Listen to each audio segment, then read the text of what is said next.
आप सबका एक बार पुनः स्वागत है। आज हम लोग हमारे आधुनिक भारत के इतिहास पाठ 16 में मैसूर राज के बारे में पढ़ेंगे और आज मैं आपको हैदर अली और टीपू सुल्तान की वीर गाथा और उनके बारे में बताऊंगा कि कैसे उन्होंने अंग्रेजों का भरपूर विरोध किया और कैसे हमारे ही हिंदू राजाओं ने उनका सपोर्ट नहीं किया और उन्हें हार का सामना करना पड़ा। आइए कहानी शुरू करते हैं मैसूर राज के बारे में। देखिए दोस्तों, यहाँ से शुरू करते हैं हम।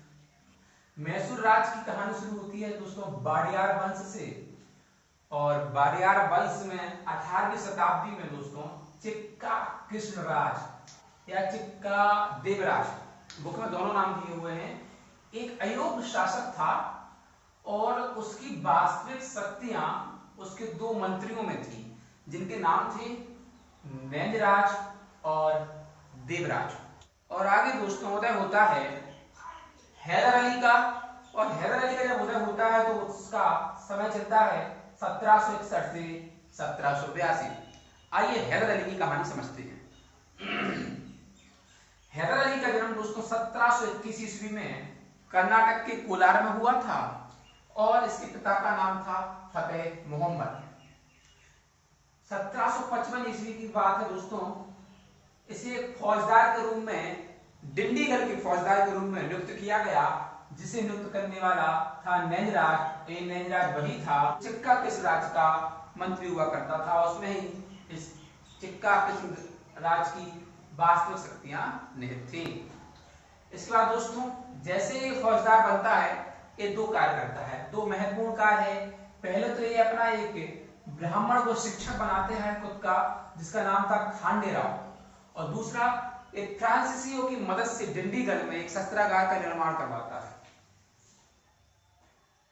इसके बाद क्या करता है, देखो निर्माण करवाता है। और दोस्तों आप सभी को मालूम है, आप सभी जानते हैं कि मैसूर की राजधानी उस समय हुआ करती थी श्रीरंगपट्टनम। तो इसने क्या किया, हैदर अली ने श्रीरंगपट्टनम पर ही आक्रमण कर दिया। उस समय श्रीरंगपट्टनम पर नंजराज को उसने उस समय श्रीरंगपट्टनम पर नंजराज का शासन था, तो नंजराज को उसने गिरफ्तार करके खुद को वहां स्थापित किया। और दोस्तों 1761 में मैसूर के स्वतंत्र शासक के रूप में इसने अपने आप को घोषित कर दिया। हम पढ़ रहे हैं हैदर अली 1761 से 1782 तक मैसूर का स्वतंत्र शासक बनता है। इसकी कहानी को आगे बढ़ाते हैं। स्वतंत्र शासक बनता है दोस्तों, याद रहे ये अपनी शक्तियों को बढ़ाता है। ये शक्तियां कैसे बढ़ती हैं, सबसे पहले उस समय कर्नाटक व हैदराबाद दोनों राज्यों में उत्तराधिकारी की लड़ाई चल रही थी। मराठा को पानीपत का द्वितीय युद्ध में हार मिल चुकी थी, इसलिए वो कमजोर हो गए थे और अंग्रेज और फ्रांसीसियों के बीच विवाद चल रहा था। इन तीनों कारणों के कारण हैदर अली ने अपनी शक्ति बढ़ा दी और उसकी शक्ति से परेशानी किन किन को थी, तो दोस्तों आप सभी जानते हैं मराठों को थी, अंग्रेजों को थी और हैदराबाद के निजाम को थी। इन तीनों को ही मैसूर की बढ़ती हुई शक्ति से परेशानी थी। और दोस्तों उसके बाद 1764 में मराठा पेशवा माधवराव ने हैदर अली पर आक्रमण कर दिया और उसको हरा दिया। इसके बाद एक और युद्ध हुआ 1765 में, जब अंग्रेजों की हेल्प से निजाम ने हैदर अली पर आक्रमण का प्लान बनाया। लेकिन हैदर अली ने होशियारी दिखाई और उसने मराठाओं से कहा, निजामों से कहा कि हम आपस में क्यों लड़ रहे हैं, मेरा उद्देश्य आपको नुकसान पहुंचाना बिल्कुल भी नहीं है, मेरा उद्देश्य केवल एक है कि अंग्रेजों को भारत से भगाना, फिर हम आपस में क्यों लड़ रहे हैं। तो उसने होशियारी से दोनों को संतुष्ट कर दिया और यहाँ पर हमने देखा निजाम ने मराठाओं को संतुष्ट किया और अंग्रेज क्या हो जाते हैं, नाराज हो जाते हैं। और जैसे दोस्तों अंग्रेज हैदर अली से नाराज होते हैं, शुरू हो जाता है प्रथम आंग्ल मैसूर युद्ध। आंग्ल से यहाँ अंग्रेज है। पहला अंग्रेज और मैसूर के बीच युद्ध होता है 1767 से 1769। इसके बारे में आइए जानते हैं। इस समय अंग्रेज सेना का सेनानायक था जनरल स्मिथ और हैदर अली जीता व मंगलौर पर कब्जा किया।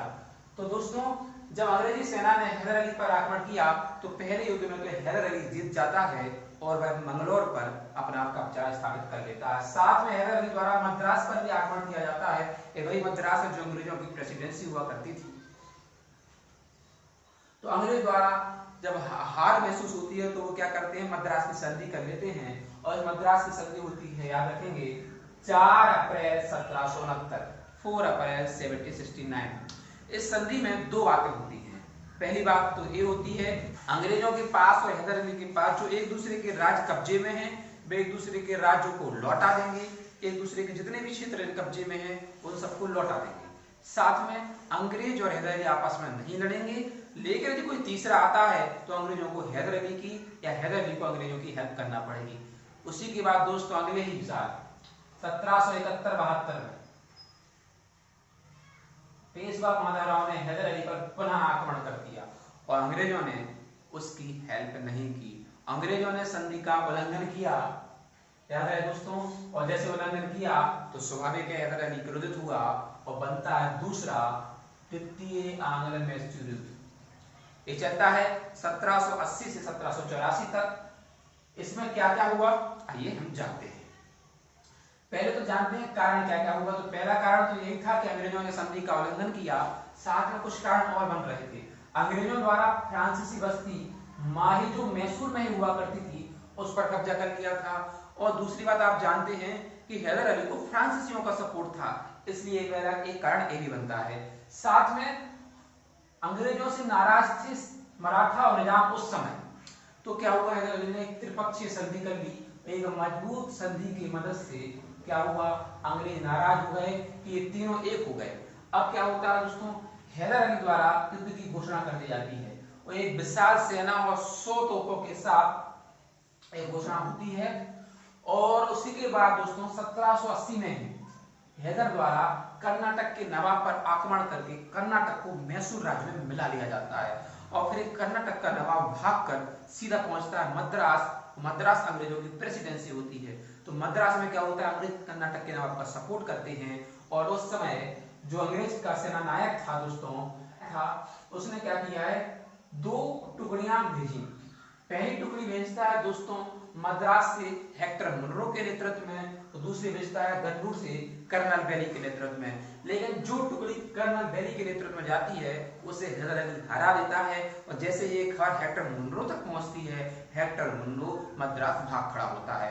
और जैसे ही ये भाग खड़े होने की खबर वहां उस समय बंगाल के गवर्नर जनरल वारन हेस्टिंग तक पहुंचती है, तो फिर वो एक त्रिपक्षीय संधि जो यहाँ पर हैदर अली मराठा और निजाम के बीच हुई थी उसको तोड़ने का साजिश रचता है और वह सफल भी होता है। देखो कैसे दोस्तों, वह आयरकुट द्वारा मराठाओं के साथ एक सालवाई की संधि कर लेता है, जिससे त्रिपक्षीय संधि टूटती है। साथ में निजामों को कर्नाटक का गंडूर दे देता है, जिससे निजाम भी अलग हो जाते हैं।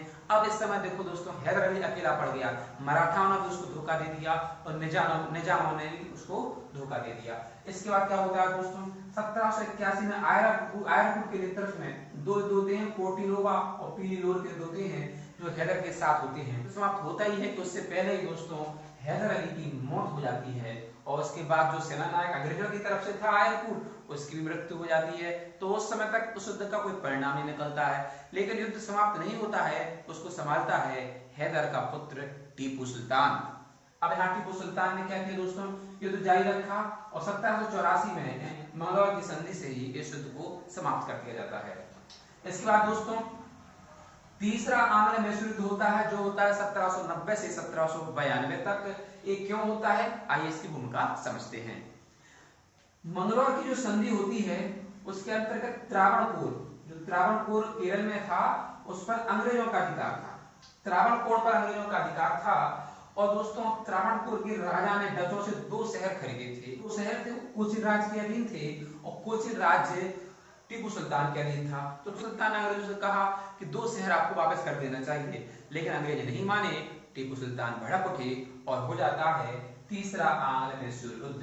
ध्यान रहे 1790 में क्या होता है दोस्तों, ध्यान रहे। उसके बाद टीपू ने त्रावणकोर पर हमला कर दिया और उस समय दोस्तों त्रावणकोर के जो अंग्रेज सेना नायक थे वो थे लॉर्ड कॉर्नवालिस, तो उन्होंने भी युद्ध की घोषणा कर दी। और 1790 में टीपू की सेना को अंग्रेज जनरल मीडोज ने हरा नहीं पाया।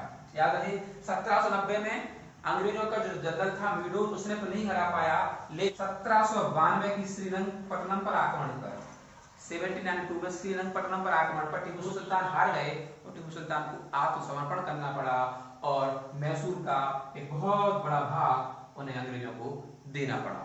इसके बाद दोस्तों 3 युद्ध होने के बाद एक और युद्ध होता है जिसे हम बोलते हैं चौथा आंग्ल मैसूर युद्ध, जो 1799 में हुआ था।